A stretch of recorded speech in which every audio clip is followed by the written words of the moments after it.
إن أول بيت وضع للناس للذي ببكة مباركا وهدى للعالمين فيه آيات بينات مقام إبراهيم ومن دخله كان آمنا ولله على الناس حج البيت من استطاع إليه سبيلا ومن كفر فإن الله غني عن العالمين.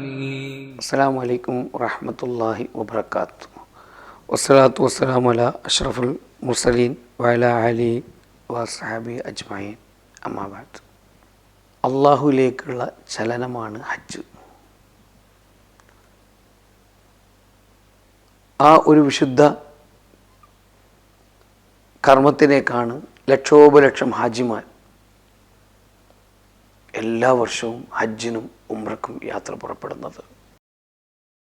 കഅബ ലോക മുസ്ലിങ്ങൾക്ക് സമൂഹ പ്രാർത്ഥനയ്ക്കായി നിർമ്മിതമായ പ്രഥമ ഭവനമാണ് മക്കയിൽ സ്ഥിതി ചെയ്യുന്ന വിശുദ്ധ കഅബ. അള്ളാഹുവിൻ്റെ കൽപ്പനപ്രകാരം ഇബ്രാഹിം നബി അലൈഹിസ്സലാമും മകൻ ഇസ്മായിൽ നബി അലൈഹിസ്സലാമുമാണ് കഅബ നിർമ്മിച്ചതെന്ന് വിശുദ്ധ ഖുർആൻ പ്രസ്താവിക്കുന്നു. إن أول بيت وضع للناس للذي ببكة مباركا وهدى للعالمين. മുമ്പേ ഉണ്ടായിരുന്ന അസ്ഥിവാരത്തിനുമേൽ ഇബ്രാഹിം നബി കഅബ കെട്ടിയുയർത്തുകയായിരുന്നുവെന്നും അഭിപ്രായമുണ്ട്. ആദമിൻ്റെ സൃഷ്ടിക്ക് മുമ്പേ മലക്കുകളാണ് കഅബ നിർമ്മിച്ചതെന്നും ഹദീസുകളിൽ ഉദ്ധരിക്കപ്പെട്ടിട്ടുണ്ട്. ഇബ്രാഹിം നബി പണിത കഅബ അതീവ ലളിതമായിരുന്നു. കല്ലിൽ തീർത്ത തറയുടെ മുകളിൽ ദീർഘചതുരാകൃതിയിൽ പടുത്തുയർത്തിയ വാതിലും മേൽക്കൂരയുമില്ലാത്ത ഒരു കെട്ടിടം. ഇബ്രാഹിം നബിയുടെ കഅബക്ക് 20 മുതൽ 22 മുഴം വരെ വീതിയും 31 മുതൽ 32 മുഴം വരെ വീതിയുമുണ്ടായിരുന്നുവെന്ന് ചരിത്രം രേഖപ്പെടുത്തുന്നു. ബിംബാരാധനയ്ക്കെതിരെയുള്ള ഇബ്രാഹിം നബി അലൈഹിസ്സലാമിൻ്റെ സന്ധിയില്ലാ സമരത്തിലെ നാഴികക്കല്ലായിരുന്നു കഅബയുടെ നിർമ്മാണം. തൻ്റെ സന്താനങ്ങളെ പ്രസ്തുത ഗേഹത്തിൽ പ്രാർത്ഥനയും നമസ്കാരവും നിർവഹിക്കുന്നവരാക്കണമെന്നും അവരെ നേർമാർഗത്തിലേക്ക് നയിക്കുന്ന ദൈവദൂതനെ നിയോഗിക്കണമെന്നും ഇബ്രാഹിം നബി കഅബയുടെ നിർമ്മാണവേളയിൽ അള്ളാഹുവിനോട് പ്രാർത്ഥിച്ചിരുന്നതായി സൂറത്തുൽ ബഖറ 127 മുതൽ 129 വരെയുള്ള സൂക്തങ്ങളിൽ കാണാം.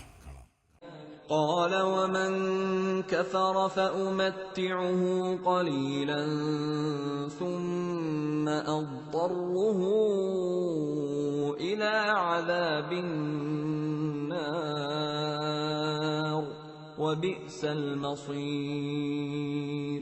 وإذ يرفع إبراهيم القواعد من البيت وإسماعيل ربنا تقبل منا إنك أنت السميع العليم ربنا وجعلنا مسلمين لك ومن ذريتنا أمة مسلمة لك وأرنا مناسكنا وتب علينا إنك أنت التواب الرحيم ربنا وابعث فيهم رسولا منهم يتلو عليهم آياتك ويعلمهم الكتاب. അവരുടെ പ്രാർത്ഥന ലോകത്തെമ്പാടു നിന്നുമുള്ള ഹാജിമാർ വർഷം തോറും സാക്ഷാത്കരിക്കുന്നു. മുസ്ലിം പരസഹസ്രങ്ങൾ സർവനമസ്കാരങ്ങളിലും വിശുദ്ധ കഅബയിലേക്ക് മുഖം തിരിക്കുന്നു. കഅബ നിർമ്മാണം പൂർത്തീകരിച്ചതിന് ശേഷം അള്ളാഹുവിൻ്റെ നിർദ്ദേശപ്രകാരം മാലോകരെ വിശുദ്ധ ഹജ്ജ് കർമ്മത്തിനായി ഇബ്രാഹിം നബി അലൈഹിസ്സലാം മക്കയിലേക്ക് ക്ഷണിക്കുകയുണ്ടായി.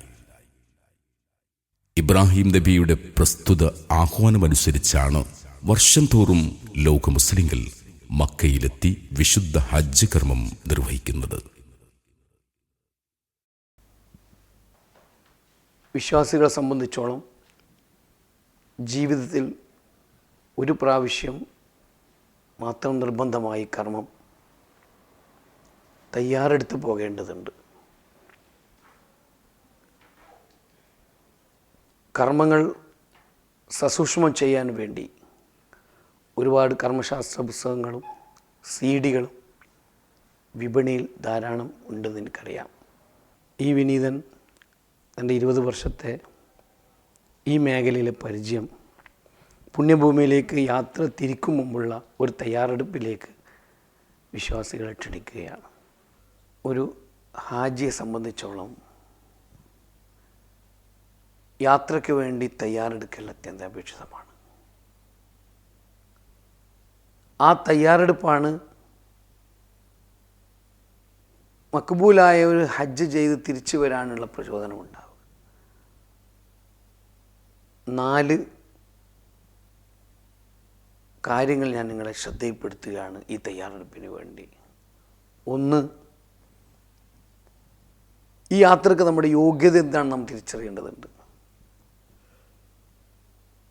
2, യോഗ്യത കിട്ടിയ നമ്മുടെ ലക്ഷ്യം എന്താണ് എന്ന് മനസ്സിലാവണം. എന്ത് ലക്ഷ്യത്തിലേക്കാണ് നമ്മൾ യാത്ര പുറപ്പെടുന്നത്? ആ ലക്ഷ്യപൂർത്തീകരണത്തിന് വേണ്ടി നാം ഒരുങ്ങേണ്ടതുണ്ട്. 4, ഒരുങ്ങിപ്പോകുന്ന ഒരു ഹാജി അദ്ദേഹത്തിൻ്റെ ഈ കർമ്മങ്ങൾ അള്ളാഹുവിലേക്ക് സമർപ്പിക്കേണ്ടതുണ്ട്. ഈ 4 മേഖലയാണ് ഒരു ഹാജിയെ സംബന്ധിച്ചോളം തയ്യാറെടുപ്പ് നടത്തേണ്ടത്. ഇതിലേക്കാണ് എനിക്ക് നിങ്ങളെ ശ്രദ്ധ പതിപ്പിക്കേണ്ടതുള്ളത്. 1, ഈ യാത്രൻ്റെ യോഗ്യത. നാം വളരെ ചെറുപ്പത്തിൽ മദ്രസയിൽ പഠിച്ചത് തടിയാലും മുതലാലും വഴിയാലും എന്നായിരുന്നു. യഥാർത്ഥത്തിൽ ഇത് മാത്രമാണ് യോഗ്യത. നല്ല ശാരീരികക്ഷമതയും സമ്പത്ത് കൊണ്ട് സമ്പത്തിൻ്റെ മുകളിൽ കിടന്നുറങ്ങിയവരും ഒരുപാട് വലിയ വലിയ നേതൃത്വം കൊടുത്തവരും ഒരു ഉംറ പോലും ചെയ്യാതെ മരിച്ചു പോയെന്ന് നമുക്കറിയാം. എത്രയോ പേരുണ്ട്. എൻ്റെ പരിചയത്തിൽ തന്നെ ജിദ്ദായിൽ 10-30 പ്രാവശ്യം പോയൊരു വ്യക്തി, കേരളത്തിലെ പ്രഗത്ഭനായ സാമൂഹിക പ്രവർത്തകൻ, മക്കയിലെ തൊട്ടടുത്ത് ത്വായിഫിൽ അദ്ദേഹം ഒരു പരിപാടിക്ക് പോയി. പക്ഷേ മക്കയിൽ പോയി ഒന്ന് വിശുദ്ധ കഅബാലയം ഒന്ന് നേരിട്ട് കാണാൻ പോലും അദ്ദേഹത്തിന് അല്ലാഹു ഭാഗ്യം കൊടുത്തില്ല. അദ്ദേഹത്തിൻ്റെ ഹജ്ജ് ചെയ്യാൻ മകൾക്ക് വരേണ്ടി വന്നു മക്കയിലേക്ക്. ഇതാണ് യോഗ്യതയുടെ മറ്റു ഭാഗം നോക്കുകയാണെങ്കിൽ ഏറ്റവും പാവപ്പെട്ടവർ, 10,000 രൂപ പോലും ജീവിതത്തിൽ ഒന്നിച്ച് കാണാത്ത വളരെ പാവപ്പെട്ടയാൾ 10,000-കണക്കിന് രൂപ ചെലവഴിച്ച് ഹജ്ജിനെത്തുന്നു. പുതിയ വിശ്വാസി, 1 വർഷം പോലും ഇസ്ലാമിലേക്ക് എത്തി പ്രായമാവാത്ത പുതിയ വിശ്വാസിയെ അള്ളാഹു എത്തിക്കുന്നു. നാം മനസ്സിലാക്കേണ്ടത് യോഗ്യത അള്ളാഹു തീരുമാനിച്ചിട്ടുണ്ട് എന്നാണ്. വിശുദ്ധ കഅബാലയത്തിൻ്റെ തൊട്ടടുത്ത് ജബൽ അബി ഖുബൈസ് പർവ്വതം, ആ പർവ്വതത്തിൽ വെച്ച് ഖലീലുല്ലാഹി ഇബ്രാഹിം നബി അലൈഹി ഇസ്ലാമിനോട് അള്ളാഹു വിളിക്കാൻ പറഞ്ഞ സന്ദർഭം നാം ഓർക്കുക. വിശുദ്ധ ഖുർആൻ അത് ബോധ്യപ്പെടുത്തുകയാണ് നമ്മെ. ഇന്ന അവ്വല ബൈതിൻ വുദിഅ ലിന്നാസി ലല്ലദീ ബിബക്കത മുബാറകൻ വഹുദൻ ലിൽആലമീൻ. തീർച്ചയായും മനുഷ്യർക്കു വേണ്ടി സ്ഥാപിക്കപ്പെട്ട ഒന്നാമത്തെ ആരാധനാ മന്ദിരം ബക്കയിൽ ഉള്ളതത്രേ. അത് അനുഗ്രഹീതമായും ലോകർക്ക് മാർഗദർശകമായും നിലകൊള്ളുന്നു. ആ വിളി കേട്ടവർ അള്ളാഹു എത്തിക്കുന്നു. റസൂൽ സല്ലല്ലാഹു അലൈഹി വസല്ലം നമ്മെ പഠിപ്പിച്ചു. ആ വിളി അള്ളാഹു ഇബ്രാഹിം നബി അലൈഹി ഇസ്ലാം വിളിക്കുമ്പോൾ കേൾപ്പിച്ചവർ മാത്രമല്ല, ഖിയാമത്ത് നാൾ വരെ ജീവിക്കേണ്ടവരും അള്ളാഹു അത് കേൾപ്പിച്ചു. ജബൽ അബി ഖുബൈസ് കഅബയുടെ കിഴക്കുവശത്തായി സ്ഥിതി ചെയ്യുന്ന താഴ്വരയാണ് ജബൽ അബി ഖുബൈസ്. കഅബ നിർമ്മാണത്തിന് ശേഷം ഇബ്രാഹിം നബി അലൈഹിസ്സലാമും മകൻ ഇസ്മായിൽ നബി അലൈഹിസ്സലാമും മലയിൽ കയറി മനുഷ്യ സമൂഹത്തെ മക്കയിലേക്ക് ക്ഷണിച്ചുകൊണ്ടുള്ള പ്രഖ്യാപനം നടത്തിയത് ഈ മലയിൽ നിന്നായിരുന്നു. ഇബ്രാഹിം നബി അലൈഹിസ്സലാം വിളിച്ചു പറഞ്ഞു, وأذن في الناس بالحج يأتوك رجالا وعلى كل ضامر يأتين من كل فج عميق. ജബൽ അബീ കുബൈസിന് ഇസ്ലാമിക ചരിത്രത്തിൽ അവിസ്മരണീയമായ പ്രാധാന്യമുണ്ട്. ഹിജ്റ 8-ാം വർഷം നടന്ന മക്ക വിജയത്തിന് ശേഷം പ്രവാചകൻ തന്റെ സമൂഹത്തെ അഭിസംബോധന ചെയ്തത് ഈ താഴ്വരയിൽ നിന്നായിരുന്നു. മലയുടെ ഉച്ചിയിൽ സ്ഥിതി ചെയ്യുന്ന പള്ളി ഹസ്രത്ത് ബിലാൽ റളിയല്ലാഹു അൻഹുവിന്റെ സ്മരണയാണത്രേ. എന്തിനാണ് നാം ഹജ്ജിന് പോകുന്നത്? എന്താണ് നമ്മുടെ ലക്ഷ്യം? ഒരു ഹാജി എന്ന അഡ്രസ്സ് കിട്ടാനാണ്. ജനങ്ങളിൽ നിന്ന് ഹാജി അല്ല ഹജ്ജുമ എന്ന ഒരു പദപ്രയോഗത്തിന് വേണ്ടിയാണോ? ഒരിക്കലുമല്ല. നമ്മുടെ ലക്ഷ്യം അള്ളാഹുവിൻ്റെ പൊരുത്തമാണ്. അള്ളാഹുവിൻ്റെ പൊരുത്തം ഒരു ഹജ്ജ് കൊണ്ട് നമുക്ക് കിട്ടുമ്പോൾ നമ്മൾ സ്വർഗത്തിൻ്റെ അവകാശിയാവുന്നു. മാത്രവുമല്ല, ഹബീബ് മുഹമ്മദ് മുസ്തഫ സല്ലല്ലാഹു അലൈഹി വസല്ലം നമ്മെ പഠിപ്പിച്ചത് ഒരു പ്രസവിച്ച കുട്ടിയുടെ സ്വഭാവമായി തിരിച്ചു വരുമെന്നാണ്. ഒരു മക്ബൂലായ ഹജ്ജ് ചെയ്തൊരു വ്യക്തി വളരെ മോശമായ സ്വഭാവ ഗുണത്തിൽ നിന്നും എല്ലാവരും വെറുക്കപ്പെട്ടവരാണ്, ഒരു സ്വഭാവം ഉള്ള ഒരാളാണ്, ഈ ഒരുങ്ങിക്കൊണ്ട് പോയി മക്ബൂലായ ഹജ്ജും ഉംറയും ചെയ്ത് തിരിച്ചു വരുമ്പോൾ ഒരു പൈതലിൻ്റെ സ്വഭാവമായി തിരിച്ചു വരുന്നു. എല്ലാവരും ആകർഷിക്കുന്ന ഒരു പുതിയ ജീവിതം നയിക്കുന്നു. അങ്ങനെ എല്ലാവരിലും സംതൃപ്തനാവുന്നു. അവസാനം ശിഷ്ടകാലം എല്ലാവരും സ്നേഹിച്ചുകൊണ്ട് അള്ളാഹുവിലേക്ക് മടങ്ങാൻ അയാൾക്ക് മഹാഭാഗ്യം ലഭിക്കുന്നു. ഈ ലക്ഷ്യത്തിലേക്കാണ് നമ്മൾ ഒരുങ്ങേണ്ടത്. ഒരു ഹാജിയെ സംബന്ധിച്ചിടത്തോളം യാത്രക്ക് ഒരുങ്ങുക എന്നുള്ളത് വളരെ പ്രധാനപ്പെട്ട ഘടകമാണ്. 2 രീതിയിലുള്ള ഒരുക്കമാണ് നാം ശ്രദ്ധിക്കേണ്ടിയിരിക്കുന്നത്. ഒന്ന്, യാത്രയിലെ യാത്രാ സാമഗ്രികൾ തയ്യാറാക്കി വെക്കുക എന്നുള്ളതാണ്. വളരെ നിസ്സാരമെന്ന് കരുതുന്ന സൂചി നൂല് പോലും ശ്രദ്ധിച്ചെടുത്ത് വെച്ചുകൊണ്ട് എല്ലാം 10-45 ദിവസത്തേക്ക് വേണ്ട എല്ലാ സാധനങ്ങളും റെഡിയായി വെക്കുക എന്നുള്ളത് ഒരു നല്ല ശീലമാണ്. മറ്റൊന്ന്, യാത്രയിലെ ആരോഗ്യമാണ്. യാത്രയിലെ ആരോഗ്യം പ്രധാനമായും 4 രീതിയിലാണ് നമ്മൾ മനസ്സിലാക്കേണ്ടത്. ഒന്ന്, ശാരീരിക ആരോഗ്യമാണ്. ഹജ്ജ് യാത്രയിൽ ആരോഗ്യമെന്ന ചിന്ത അപ്രസക്തമാക്കും വിധം ഹജ്ജ് തന്നെയാണ് എൻ്റെ ഏറ്റവും വലിയ ആരോഗ്യമെന്ന് ഉറപ്പിക്കുക. ഒരു ആരോഗ്യമുള്ള ഒരാൾക്കാണ് ഏറ്റവും കൂടുതൽ ഇബാദത്ത് എടുക്കാൻ പറ്റുക. ഈ കർമ്മത്തിന് വേണ്ടി തയ്യാറെടുക്കുന്ന ഒരാൾ കൃത്യമായി ഒരുപാട് നടത്തവും ചെറിയ കയറ്റങ്ങളും ഇറക്കങ്ങളുമുള്ള ഒരു ഇബാദത്ത് എന്ന നിലയിൽ നമ്മുടെ എല്ലാ ജോയിൻറ്റുകളും ഒന്ന് അനങ്ങി വ്യായാമം ചെയ്ത് റെഡിയായി വരേണ്ടതുണ്ട്. എല്ലാ രീതിയിലും നമ്മുടെ കൃത്യമായ എക്സസൈസ് നമുക്ക് ആവശ്യമാണ്. കൃത്യമായ ഉറക്കം ആവശ്യമാണ്. ഒരു 7 മണിക്കൂറെങ്കിലും കൃത്യമായി ഉറങ്ങിയിരിക്കണം. കൂടാതെ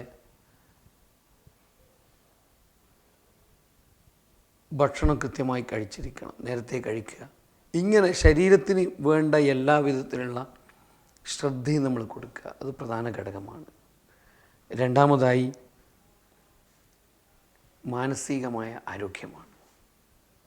മനസ്സാണ് ഏറ്റവും പവർഫുള്ളായൊരു കാര്യം. 80% മനസ്സിനാണ് പവറുള്ളത്. ഈ മനസ്സിനെ നാം പരമാവധി ലളിതമാണ് ഈ ഇബാദത്ത് എന്ന് നേരത്തെ തന്നെ മനസ്സിലാക്കുക വഴി മനസ്സിനെ ഈ ഇബാദത്തിലേക്ക് ലയിപ്പിക്കുക. മനസ്സുകൊണ്ട് എനിക്കിത് എളുപ്പമാകുമെന്ന് ഉറച്ചു വിശ്വസിക്കുക.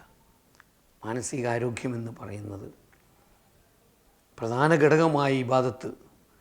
മാനസികാരോഗ്യം നമുക്ക് ലഭിക്കണമെങ്കിൽ ആത്മീയമായും നാം അള്ളാഹുവിലേക്ക് അടുക്കേണ്ടതുണ്ട്. ആത്മീയത എന്ന് പറയുന്നത് ഈ ഒരു ടെക്നോളജിയുടെ കാലഘട്ടത്തിൽ വിദൂരമായിരിക്കുകയാണ്. ആത്മീയമായ ഒരാരോഗ്യത്തിൻ്റെ കാര്യം പറയുമ്പോൾ ഇന്ന് വീടുകളിൽ ഇശാ മഗ്‌രിബിൻ്റെ ഇടയിൽ പഴയ പോലെ ദിക്റോ സലാത്തോ അതുപോലത്തെ ദുആ മജ്‌ലിസോ ഇല്ല. നമ്മുടെ ഉസ്താദുമാർ വഅദ് നസീഹത്തിൽ പറയുക, ദസ്മ്യമാലക്ക് ബദൽ റിമോട്ട് കയ്യിൽ വന്നു എന്നാണ്. യുവതികളുടെ കയ്യിൽ. ഇന്നതല്ല കാലം. വയസ്സുള്ള ഉമ്മമാർ വരെ ഈ സമയത്ത് മോളെ ആ മൂസൻ്റെ കഥ വെക്ക് എന്ന് പറഞ്ഞ് മക്കളെ കൊണ്ട് മൂസയെക്കുറിച്ച്, മൂസാ നബി അലൈഹി ഇസ്ലാമിൻ്റെ കഥയെല്ലാം നമുക്കറിയാം, ഇന്ന് ടി വി കാണുന്ന കഥ. ആ രീതിയിൽ വയസ്സായ ഉമ്മമാർ വരെ ഇന്ന് സീരിയലിലേക്കും ചാനലിലേക്കും മത്സരിച്ചു കൊണ്ടിരിക്കുന്ന കാലഘട്ടത്തിലാണ് നാം ആത്മീയതയിലേക്ക് എത്തിക്കൊണ്ട് ഈ ഒരു ഇബാദത്തിനെ അള്ളാഹുവിലേക്ക് അടുക്കാൻ സാധിക്കേണ്ടത്. നാലാമതായി സാമൂഹികമായ ഒരുക്കമാണ്, സാമൂഹികാരോഗ്യം. ഇത് വളരെ പ്രധാനപ്പെട്ട ഒരു ഘടകമാണ്. ശാരീരികമായോ മാനസികമായോ ആത്മീയമായോ നമുക്ക് എന്തെങ്കിലും തകരാറ് സംഭവിച്ചാൽ അള്ളാഹു റഹീമാണ്, റഹ്മാനാണ്, പൊരുത്തപ്പെട്ടു വരുന്ന ഉറപ്പാണ്. പക്ഷേ സാമൂഹികമായ ബാധ്യതകൾ നിറവേറ്റാത്തൊരാൾ ഈ കർമ്മത്തിന് പോയാൽ ഒരിക്കലും തന്നെ അവർക്ക് ഈ കർമ്മം കൊണ്ട് സാധൂകരിക്കാൻ സാധ്യമല്ല. ഇവിടെയാണ് നാം മനസ്സിലാക്കേണ്ടത്, നാം സാമൂഹികമായ കടപ്പാട് എന്ന് പറയുന്നത് അക്കടപാട് തീർത്തുകൊണ്ടും മനസ്സാ വാച കർമ്മന നമ്മൾ ചെയ്ത എല്ലാ തെറ്റുകളും പൊരുത്തപ്പെടിച്ചുകൊണ്ടും യാത്ര പുറപ്പെടുന്നതിനാണ് സാമൂഹികാരോഗ്യം എന്ന് ഞാൻ വിശേഷിപ്പിച്ചത്. അതത്ര ലാഘവത്തോടെ എടുക്കേണ്ട ഒരു കാര്യമല്ല. ഒരു കല്യാണം വിളി പോലെ കണ്ടാളെ കണ്ടു കൊണ്ടാളെ കണ്ടു യാത്ര പറയേണ്ടവരല്ല നമ്മൾ. അതല്ലെങ്കിൽ എവിടെയെങ്കിലും പോയി ആരെങ്കിലും കണ്ട് യാത്ര പറയേണ്ടതല്ല. നമ്മൾ കൃത്യമായ ജീവിതത്തിൻ്റെ പല ഘട്ടങ്ങളിലും നമ്മൾ ആരോടാണോ പ്രശ്നമുണ്ടായത്, നമ്മൾ ആരോടാണോ ബന്ധങ്ങൾ വിച്ഛേദിക്കേണ്ടി വന്നത്, അത് എത്ര വർഷം മുമ്പേ ആണെങ്കിലും അത് ഓർത്തെടുത്തുകൊണ്ട് അവരെ അന്വേഷിച്ച് കണ്ടെത്തി അവരിൽ പോയി നമ്മുടെ തെറ്റുകൾ ഏറ്റു പറഞ്ഞുകൊണ്ട് അവരെ പൊരുത്തപ്പെടിക്കുന്നതാണ് ഇതിൻ്റെ ഏറ്റവും പ്രധാനപ്പെട്ട റോൾ.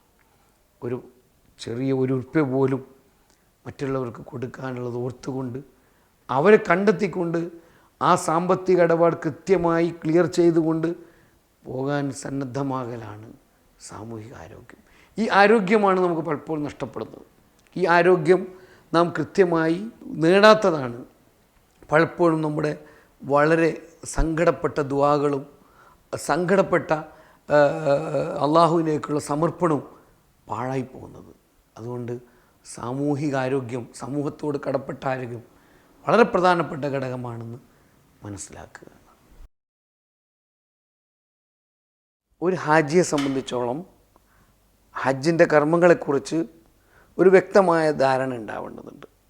അത് മനസ്സിൽ കുറിച്ചെടുക്കേണ്ടതുണ്ട്. ആദ്യം നാം മക്കയിലാണ് എത്തുന്നത്. ഇൻഷാ അല്ലാഹ് ദുൽഹജ്ജ് 8 നേരെ മിനായിലേക്ക്, ദുൽഹജ്ജ് 9 മിനായിൽ നേരെ അറഫയിലേക്ക്, ദുൽഹജ്ജ് 9 മഗ്‌രിബിന് ശേഷം നേരെ മുസ്ദലിഫയിലേക്ക്, മുസ്ദലിഫയിൽ നിന്നും നേരെ ജംറകൾക്ക് എറിയാൻ കല്ല് പെറുക്കിക്കൊണ്ട് വീണ്ടും മിനായിലേക്ക്. മിനായിൽ ദുൽഹജ്ജ് 10 ലോക മുസ്ലിങ്ങൾ പെരുന്നാൾ ആഘോഷിക്കുമ്പോൾ നമ്മൾ ജംറകൾക്ക് കല്ലെറിയാൻ 3 ലക്ഷം ജനങ്ങൾ. കല്ലെറിഞ്ഞ ശേഷം പിന്നെ മക്കായിലേക്ക്, മക്കായിൽ നിന്നും ഹജ്ജിൻ്റെ തവാഫ് ചെയ്ത് വീണ്ടും മിനായിലേക്ക് അയ്യാമു തശ്രീഖിൻ്റെ 11, 12, 13 ജംറകൾക്ക് കല്ലെറിഞ്ഞുകൊണ്ട് 13 അന്നത്തെ 3-ാമത്തെ ജംറയും കല്ലെറിഞ്ഞ് പരിസമാപ്തി കുറിച്ചുകൊണ്ട് നമ്മൾ നേരെ മക്കായിൽ നിന്നും വദാഇൻ്റെ വിട പറയൽ തവാഫ് ചെയ്തുകൊണ്ട് മക്കയോട് വിട പറയുന്നതാണ് ഈ കർമ്മത്തിൻ്റെ ഒരു നേർക്കാഴ്ച. അത് നാം ശരിക്ക് ബോധ്യപ്പെടുക, മനസ്സിലാക്കുക. യാത്രയ്ക്ക് വേണ്ടി നാം ഒരുങ്ങി. ഇനി യാത്ര പുറപ്പെടാൻ പോവുകയാണ്. പഴയ കാലം പോലത്തെ യാത്രയല്ല ഇപ്പോൾ. നമ്മുടെ പൂർവികർ ഹജ്ജിന് പുറപ്പെട്ടതും അത് അവസാനത്തെ യാത്രയായിരുന്നു. എല്ലാം എഴുതി വെച്ചുകൊണ്ട്, എല്ലാം മാറ്റിവെച്ചുകൊണ്ട് മാസങ്ങൾക്ക് മുമ്പേ, വർഷങ്ങൾക്ക് മുമ്പേ അവർ അള്ളാഹുവിലേക്ക് തവക്കലാക്കി പുറപ്പെട്ടു. ആ ഒരു യാത്രക്ക് ഒരു ജീവനുണ്ടായിരുന്നു. ആ യാത്രക്കൊരു ഗാംഭീര്യമുണ്ടായിരുന്നു, ഒരർത്ഥമുണ്ടായിരുന്നു. അങ്ങനെയുള്ള യാത്രയല്ല ഇന്ന് നമ്മൾ പുറപ്പെടുന്നത്.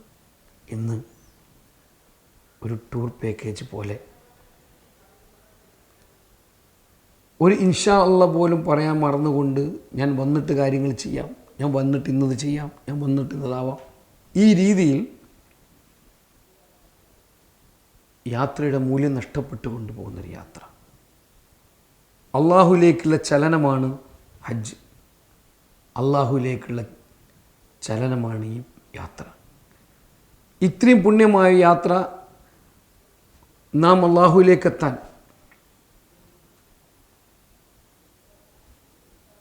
ഒരു വഴിയാണ്, എളുപ്പ വഴിയായി ഈ വിനീത മനസ്സിലാക്കിയത്. മരണത്തെ ഓർമ്മിക്കുക. മറ്റാരുടെയും മരണത്തെ അല്ല, അവനവൻ്റെ മരണം. ഈ അബ്ദുൽ ഖാദറിൻ്റെ മരണം എനിക്ക് ഓർമ്മ വരിക. അപ്പോൾ മരണത്തിലേക്കുള്ള ഒരു റിഹേഴ്സലാണ് ഈ യാത്ര. ഞാൻ ഇഹ്റാമിന് വേണ്ടി കുളിക്കും, അത് സുന്നത്താണെന്ന് പറഞ്ഞിട്ട് അതിനെ നിസ്സാരവൽക്കരിക്കരുത്. സുന്നത്തും ഫർളും വാജിബെല്ലാം ഈ കർമ്മത്തിലുണ്ട്, നമുക്കറിയാം.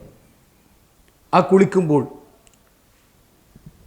ആ കുളി എന്നെ കുളിപ്പിക്കുന്നതിന് മുമ്പുള്ളൊരു കുളിയായി എന്ന് ഓർമ്മിക്കുക. എന്നെ ഒരു ദിവസം കുളിപ്പിക്കും ചലനമറ്റ ശരീരത്തെ. ആ ചലനമറ്റ ശരീരത്തെ കുളിപ്പിക്കുമ്പോൾ ഉള്ളൊരു ഫീലിംഗ് ആ സമയത്ത് വരിക. ആ കുളിക്കൊരു ശ്രദ്ധയുണ്ടാവും, ആ കുളിക്കൊരു സൂക്ഷ്മതയുണ്ടാവും. പിന്നീട് അവിടുന്ന് പുറപ്പെടുകയാണ്, അള്ളാഹുവിലേക്ക് തവക്കലാക്കി. ബന്ധുക്കളോട് പറയും, ഇവരെ നോക്കണം, എൻ്റെ മക്കളെ നോക്കണം, എൻ്റെ ഭാര്യയെ നോക്കണം, എൻ്റെ കുടുംബത്തോടെ. പക്ഷേ അള്ളാഹുവിലേക്ക് മനസ്സർപ്പിച്ചു കൊണ്ടുപോകുന്നു. നീയാണ് റബ്ബേ, നീയാണ് എൻ്റെ കാവൽക്കാരൻ, നീയാണ് റാസിഖ്. അള്ളാഹുവിലേക്ക് തവക്കലാക്കി എല്ലാം എഴുതി വെച്ച്, അക്കടപാടുകളെല്ലാം കൊടുത്തു വീട്ടി ഒസിയത്ത് ചെയ്തുകൊണ്ട് എഴുതി വെച്ചു പുറപ്പെടുന്ന രംഗം. പുറപ്പെട്ട് കുറച്ചങ്ങോട്ട് എത്തുമ്പോൾ ഇഹ്റാമിൻ്റെ ഡ്രസ്സ് ഇടുകയാണ് പുരുഷന്മാർ. വീണ്ടും മനസ്സ് പിടക്കുന്നു. കഫൻ തുണി, ഒരു കഷ്ണം തുണി ഉടുക്കുന്നു, ഒരു കഷ്ണം തുണി പുതുക്കുന്നു. ജീവിതത്തിൽ കോടികൾ സമ്പാദിച്ച നമുക്ക് 3 തുണി മാത്രമാണ് ബാക്കി. ഓർക്കുന്നു എത്ര ഉത്സാഹനാണ് മനുഷ്യൻ. പുറപ്പെടുകയാണ്. ആ സമയത്താണ് നാം ഹജ്ജിന് വേണ്ടി, ഉംറയ്ക്ക് വേണ്ടി നിയത്ത് ചെയ്യേണ്ടത്. ഒരു ഉറുദു പണ്ഡിതൻ പറഞ്ഞതുപോലെ, 3 തുക്കട കപ്പട മിന്നേക്കിലെ കിസ്മത്ത് മന്തെ കിസ്മത്ത് കാ ബാത്തെ. 3 കഷ്ണം തുണി കിട്ടണമെങ്കിൽ ഭാഗ്യം വേണം. ഒരു വിമാനത്തിൽ നിന്നും, ഒരു സമുദ്രത്തിൻ്റെ മുകളിൽ നിന്നും പൊട്ടിത്തകർന്ന് വീണ് മരിക്കുകയാണെങ്കിൽ എവിടെയാണ് തുണി വരെ കിട്ടുക? അത്ര നിസ്സഹായനൊരു മനുഷ്യനാണല്ലോ ഞാൻ, പിന്നെന്തിന് ഞാൻ അഹങ്കരിക്കണം? ഈ ഒരു മാനസികമായ സംഘർഷമാണ് നമുക്ക് ഹജ്ജിലേക്കും ഉംറയ്ക്കുമുള്ള നിയത്തിലേക്ക് എത്തുന്നത്. ഫർളായ നിയത്ത്, ഞാൻ ഉംറയ്ക്ക് വേണ്ടി ഇഹ്റാം ചെയ്തു, ഞാൻ ഹജ്ജിന് വേണ്ടി ഇഹ്റാം ചെയ്തു എന്ന് കരുതുമ്പോൾ ഒരു കയറ് പിരിഞ്ഞതുപോലെ മനസ്സും ഈ നിയത്തും നമ്മൾ പിരിക്കാൻ നമുക്ക് സാധിക്കണം. അവിടെയാണ് നാം വീണ്ടും ആ നിയത്തോടുകൂടി ലബ്ബൈക് അല്ലാഹുമ്മ ലബ്ബൈക് ലബ്ബൈക ലാ ശരീക ലക ലബ്ബൈക് ഇന്നൽ ഹംദ വന്നിഅമത ലക വൽ മുൽക് ലാ ശരീക ലക്. നമ്മളൊരു യാത്രയുണ്ട്. ലാ ഇലാഹ ഇല്ലല്ലാഹ് ലാ ഇലാഹ ഇല്ലല്ലാ, ലാ ഇലാഹ ഇല്ലല്ലാ. അത് നമ്മെ ഓരോരുത്തരെയും കൊണ്ടുപോയി വെക്കുന്ന സ്ഥലത്തേക്കുള്ളൊരു ദിക്ർ. ആ ദിക്റിനൊരു ഗാംഭീര്യമുണ്ട്, ഒരർത്ഥമുണ്ട്. അതേപോലെ നാം നിയത്ത് ചെയ്തുകൊണ്ട് തൽബിയത്ത് ചൊല്ലിക്കൊണ്ട് മക്കയിലേക്ക് പോകുന്ന രംഗം. അവിടെ നിന്ന് നാം തവാഫ് തുടങ്ങുന്നു. ആത് ബൈത്ത് ബൈത്തു കവൽ ഹറമു ഹറമു കവൽ അമ്നു അമ്നുക്ക. ഇത് നിൻ്റെ ബൈത്താണ് റബ്ബേ, നിൻ്റെ ഹറമാണ് റബ്ബേ എന്ന് പറഞ്ഞു വെളുത്തവനും കറുത്തവനും പണ്ഡിതനെന്നോ സാധാരണക്കാരനോ ഇല്ലാതെ, പെണ്ണെന്നോ ആണെന്നോ ഇല്ലാതെ ലക്ഷോപലക്ഷം ജനങ്ങൾ ആണും പെണ്ണും ഒന്നിച്ച് ആ മൈതാനിയിൽ തവാഫ് ചെയ്യുമ്പോൾ മഹേശ്വരെ ഓർമ്മിക്കും. ലക്ഷോപലക്ഷം ജനങ്ങൾ തവാഫിലേക്ക് ഇറങ്ങുകയാണ്. ആണും പെണ്ണുമെന്ന് വ്യത്യാസമില്ലാതെ, കറുത്തവനോ വെളുത്തവനോ എന്ന് വ്യത്യാസമില്ലാതെ, പണ്ഡിതനോ സാധാരണക്കാരനോ എന്ന് വ്യത്യാസമില്ലാതെ, നഫ്സി നഫ്സി എന്ന് പറഞ്ഞിട്ടുള്ള ആ തവാഫ് ചെയ്യുന്ന രംഗം. ഖബറിലെ പരീക്ഷണം ഓർമ്മ വരണം. ഖബറിലെ പരീക്ഷണം. ഒമാ കഅബത്തുക, ഒരു ചോദ്യമാണ് മുൻകർ നക്കീർ അലൈഹി. അപ്പോൾ കിബിലത്തി കിബിലത്തി എന്ന് ഉത്തരം പറയാൻ, നമുക്ക് ആ പരീക്ഷണത്തിൽ നിന്ന് വിജയിക്കാൻ നമുക്ക് പറ്റണം. അപ്പോൾ തവാഫ് അല്ലാഹുവിലേക്കുള്ള ചലനമായിരിക്കണം. നാം ശ്രദ്ധിക്കേണ്ട ഒരു കാര്യം, പലപ്പോഴും തവാഫിൽ നാം ദിക്റുകൾ ചെല്ലാം, അതേപോലെ ദുആ ചെയ്യാം. പലപ്പോഴും നമ്മുടെ കയ്യിൽ ഹജ്ജിൻ്റെ പുസ്തകമുണ്ടാവും. ഒരുപക്ഷെ ആദ്യമായിരിക്കും അവിടെ നിന്ന് നോക്കുക, ആദ്യത്തെ തവാഫുമാണ്. ദിക്റുകൾ ശരിക്ക് നമുക്കറിയില്ല. ഒന്നാമത്തെ തവാഫ്, രണ്ടാമത്തെ തവാഫ്, മൂന്നാമത്തെ തവാഫ്, ഏഴാമത്തെ തവാഫ് വരെ ദിക്ർ. ആ ദിക്റുകൾ ഓരോ സ്ഥലത്തും ചെല്ലേണ്ടത്. പക്ഷേ നമുക്ക് കൃത്യമായി ദിക്ർ അറിയില്ലെങ്കിൽ നാം ആ പുസ്തകം നോക്കി തപ്പിത്തടഞ്ഞുകൊണ്ട് വിശുദ്ധ കഅബാലയത്തിനെ നമ്മുടെ മനസ്സിൽ നിന്നും മാറ്റി ഒരു തരം ദിക്റും കൊണ്ട് ഒരു ഒരു ഒരു വല്ലാത്തൊരു അശ്രദ്ധമായൊരു തവാഫ് ചെയ്യുന്നു. ഒരിക്കലും അത് സംഭവിക്കരുത്. നമ്മൾ യാസീൻ ഓതുന്നത് പോലെ ദിക്റിൻ്റെ ആദ്യ ഭാഗം കണ്ട് മുഴുവനായും ഓതാൻ പറ്റുമെങ്കിൽ മാത്രം നമ്മുടെ കയ്യിൽ ഈ ഹജ്ജിൻ്റെ ബുക്ക് വെച്ചുകൊണ്ട് ദിക്ർ ചെല്ലാം. ആദ്യമായി നോക്കുന്ന ദിക്റാണെങ്കിൽ ഒരിക്കലും നമുക്കങ്ങനെ ചെല്ലാൻ സാധ്യമല്ലെങ്കിൽ ആ പുസ്തകം മാറ്റി വെച്ചുകൊണ്ട് റബ്ബന ആത്തിന ഫിദ്ദുനിയ ഹസനത്തൻ വഫിൽ ആഖിറതി ഹസനത്തൻ വഖിന അദാബന്നാർ. യാ അല്ലാഹ്, ഇത് നിൻ്റെ ബൈത്താണല്ല, ഇത് നിൻ്റെ ഹറമാണല്ല. യാ അല്ലാഹ്, യാ അല്ലാഹ്, യാ അല്ലാഹ്, യാ അല്ലാഹ്. ഈ ഒരൊറ്റ സ്വരം മതി അള്ളാഹുവിലേക്ക് എടുക്കാൻ. നമ്മളൊരിക്കലും ആ കർമ്മങ്ങൾക്ക് വേണ്ടി ആ കാട്ടിക്കൂട്ടലുകൾക്ക് വേണ്ടി ഇബാദത്ത് ചെയ്യരുത്. അങ്ങനെ തവാഫ് ചെയ്തുകൊണ്ട് സഹി ചെയ്യുന്നതുകൊണ്ട് പരീക്ഷണത്തിൻ്റെ ഓരോ ഘട്ടങ്ങളും, ഏതാ സഹി ചെയ്യുന്ന സ്ഥലം, നാം ഒരു എയർ കണ്ടീഷൻ ഹാൾ കളിച്ചും ചിരിച്ചും തമാശ പറഞ്ഞും മൊബൈലെടുത്തും ഏതോ ഒരു പാർക്കിൽ പോയതുപോലെ സഹി ചെയ്യുമ്പോൾ ആ സഹി ചെയ്യുന്ന ആ വലിയ എയർ കണ്ടീഷൻ ഹാള് 1500 വർഷം മുമ്പേ 2 മലയിടുക്കായിരുന്നു.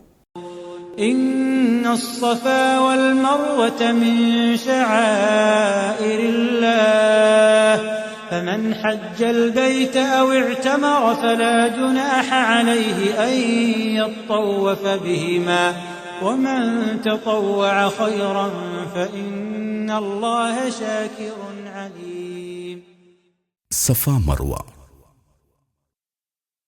ഖലീലുല്ലാഹി ഇബ്രാഹിം നബി അലൈഹിസ്സലാമിൻ്റെ പ്രിയപുത്രൻ ഇസ്മായിൽ നബിയുടെയും പ്രിയപത്നി ഹാജറ ബീവിയുടെയും സഹനത്തിൻ്റെ കഥ പറയുന്ന താഴ്വാരമാണ് സഫ മർവ. ദൈവിക കൽപ്പന പ്രകാരം ഭാര്യയെയും മകനെയും ആൾ താമസമില്ലാത്ത മക്ക താഴ്വരയിൽ ഉപേക്ഷിച്ച സന്ദർഭം. ദാഹിച്ചവശനായ പിഞ്ചുബാലൻ ഇസ്മായിൽ നബി അലൈഹിസ്സലാം വാവിട്ട് കരഞ്ഞപ്പോൾ ധ്യാനനിരതയായി ഹാജറ ബീവി സഫ മർവ താഴ്വാരങ്ങളിൽ ഹാജറ ബീവിയുടെ ശബ്ദം പ്രതിധ്വനികൾ തീർത്തുവെന്നല്ലാതെ പ്രതികരണങ്ങളൊന്നുമുണ്ടായില്ല. ദൈവികാനുഗ്രഹമെന്നോണം ഇസ്മായിൽ നബി അലൈഹിസ്സലാമിൻ്റെ കാലടികളിൽ ദിവ്യതീർത്ഥം ഉറവ പൊട്ടിയൊഴുകാൻ തുടങ്ങി. സംസം, മതി മതി എന്ന് ഹാജറ ബീവി പറയും വരെ ആ ദിവ്യതീർത്ഥം പ്രവഹിച്ചുകൊണ്ടിരുന്നു. ഹാജറ ബീവിയുടെ ഈ സഫാ മർവ ഓട്ടവും ഓരോ ഹജ്ജ് വേളയിലും അനുസ്മരിക്കുന്നു. ആ മലയിടുക്കിൻ്റെ ഇടയിൽ ഒരു കുടുംബത്തിൻ്റെ, ലോകത്തൊരു കുടുംബത്തിനും ഇല്ലാത്ത പരീക്ഷണം കിട്ടിയ ഭൂമി. ഖലീലുല്ലാഹ് ഇബ്രാഹിം നബി അലൈഹി ഇസ്ലാം, ഭാര്യ ഹാജറ ബീവി, പ്രിയപ്പെട്ട ഇസ്മായിൽ നബി അലൈഹി ഇസ്ലാം. നമുക്കറിയാം, ആ ഉമ്മയും മകനും തനിച്ചാക്കിയിട്ട് പോയ സംഭവം. ഒരു തുള്ളി വെള്ളം പോലും മകന് കൊടുക്കാൻ പറ്റാതെ പ്രിയപ്പെട്ട ഒരേ ഒരു മകൻ പട്ടിണി കൊണ്ട് മരിക്കുമെന്ന് കണ്ടപ്പോൾ ഒരു പ്രാണി പോലും ജീവിക്കാത്ത ആ മലയിടുക്കിൽ ആ ഉമ്മ ഓടിയ സന്ദർഭം. ആ ഉമ്മയുടെ മനസ്സറിഞ്ഞ പ്രാർത്ഥന സംസം ഇന്നും നമുക്ക് ദൃഷ്ടാന്തമായി അള്ളാഹു തന്ന വലിയൊരു ഔഷധം. പരീക്ഷണം അവസാനിക്കുന്നില്ല. മറുവയിൽ വെച്ച് പ്രിയപ്പെട്ട മകനെ സ്വന്തം ഉപ്പ അറുക്കാൻ കൊണ്ടുപോകുന്ന സന്ദർഭം. ഒരു കഥ കേട്ടതുപോലെ വയലിൽ നസീയത്തിൽ നാം കരഞ്ഞിട്ടുണ്ട്. പക്ഷേ ആ ഒരു ചരിത്ര സത്യം നടന്ന ഭൂമിയിലെത്തിയപ്പോൾ നാം മറന്നു പോവുകയാണ്. ഒരിക്കലും മറക്കരുത് സഹോദരൻ.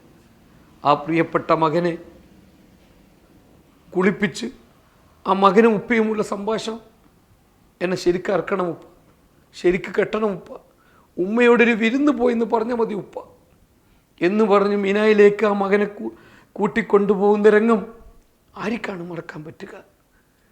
അത്രയും പരീക്ഷണങ്ങളുടെ തീജ്വാലയുള്ളൊരു ഭൂമിയിൽ തൻ്റെ നഫ്സിൻ്റെ പരീക്ഷണങ്ങൾ ഓർമ്മിച്ചുകൊണ്ട് തൻ്റെ പ്രിയപ്പെട്ട ഖലീലുല്ലാഹിയുടെ പരീക്ഷണത്തിൽ വിജയം കണ്ടത് എന്നെ വിജയിപ്പിക്കണേ റബ്ബേ എന്ന് ആത്മാർത്ഥമായി പ്രാർത്ഥിച്ചുകൊണ്ട് സഹി ചെയ്യാൻ എനിക്കും നിങ്ങൾക്ക് സാധിക്കണം.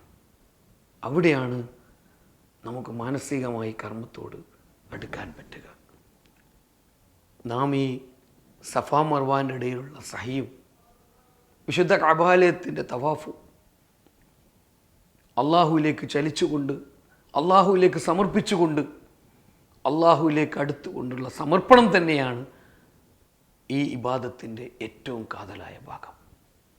പ്രിയമുള്ള ഹാജിമാരെ, നമ്മൾ മിനായിലേക്ക് പുറപ്പെടുന്ന സന്ദർഭം ദുൽഹജ്ജ് 8 ഇഹ്റാം ചെയ്തുകൊണ്ട് അള്ളാഹുവിലേക്ക് സമർപ്പിച്ചുകൊണ്ട് ലബ്ബൈക് അല്ലാഹുമ്മ ലബ്ബൈക് ലബ്ബൈക ലാ ശരീക ലക ലബ്ബൈക് ഇന്നൽ ഹംദ വന്നിഅമത ലക വൽ മുൽക് ലാ ശരീക ലക എന്ന് തൽബിയത്ത് ചൊല്ലിക്കൊണ്ട് പുറപ്പെടുന്നു. മിനായിലെ കൂടാരങ്ങളുടെ ഉള്ളിൽ ആണും പെണ്ണും ഒരു കൂട്ടിലായി ഇടുന്നു കൊണ്ടുപോയി. കുറുക്കനെയും കോഴിനെയും ഇട്ടതുപോലെ മുഖവും മുങ്കയും കാണിച്ച പെണ്ണും ഒരു തുണിയും ഒരു തുണി ഉടുത്ത് ഒരു തുണി പുതച്ച പുരുഷനും ഒന്നും അവിടെ ചെയ്യാനില്ല. ഒരു ദിക്ർ പോലും പഠിക്കാനില്ല. വെറുതെ ഇട്ടിരിക്കുകയാണ്. പരീക്ഷണം അവിടുന്ന് തുടങ്ങുന്നു. അള്ളാഹു ജീവിതത്തെ ബോധ്യപ്പെടുത്തുന്നു. അവിടെയാണ് നാം വിജയിക്കേണ്ടത്. നിർണായകമായ സന്ദർഭം. നേതൃത്വമില്ലാത്തവർ, പ്രത്യേകിച്ച് നേതൃത്വമില്ലാതെ യാത്ര പോകുന്നവരോട് എനിക്ക് അടിവരയിട്ട് പറയാനുള്ളത്, ഇവിടെ നമ്മെ പിടിക്കും ഇബ്ലീസ്. ഇത് നിർണായക സമയമാണ്. ഒരു വലിയ ലക്ഷ്യത്തിൻ്റെ വിജയത്തിലേക്ക് അടുക്കുന്ന സമയമാണ്. ദുൽഹജ്ജ് 9 അറഫയാണ്. അൽ ഹജ്ജ് അറഫ. ഒരു വലിയ പരീക്ഷണത്തിന് പാസ്സാവേണ്ട നിമിഷത്തിന് തൊട്ട് മുമ്പേ ഒരു ദിക്ർ പോലും നിർബന്ധമാക്കാതെ അള്ളാഹു ഫ്രീ ആക്കി വിട്ടിരിക്കുകയാണ്.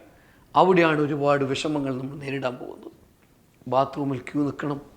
ഇവിടെ വളരെ വളരെ സൗകര്യമുള്ളൊരു ജീവിതത്തിൻ്റെ ഇടയിലാണ് നമ്മൾ പോകുന്നത്.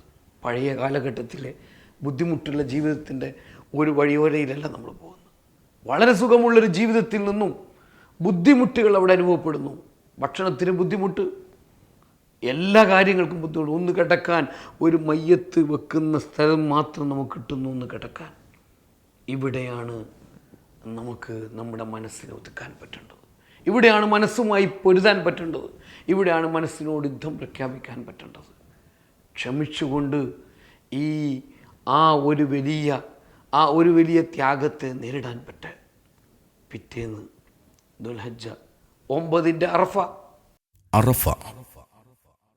ليس عليكم جناح أن تبتغوا فضلا من ربكم فإذا أفضتم من عرفات فاذكروا الله عند المشعر الحرام واذكروه كما هداكم وإن كنتم من قبله لمن അറഫ എന്നാൽ അറബി ഭാഷയിൽ അറിയുക എന്നാണ് അർത്ഥം. ഭൂമിയിലേക്കിറക്കപ്പെട്ട ആദം നബിയും ഹവ്വാ ബീവിയും മുസ്ദലിഫയിൽ വെച്ച് കണ്ടുമുട്ടിയെങ്കിലും അറഫയിൽ വെച്ചാണ് പരസ്പരം തിരിച്ചറിഞ്ഞത്. ഒരു വ്യക്തി മറ്റൊരു വ്യക്തിയെ തിരിച്ചറിയുക എന്നതിനപ്പുറം അറഫ എന്നത് മനുഷ്യൻ അവന്റെ റബ്ബിനെ തിരിച്ചറിയേണ്ടതിനെ സൂചിപ്പിക്കുന്നു. അറഫയുടെ കിഴക്കുഭാഗത്തായി സ്ഥിതി ചെയ്യുന്ന മലയാണ് ജബലുർ റഹ്മ.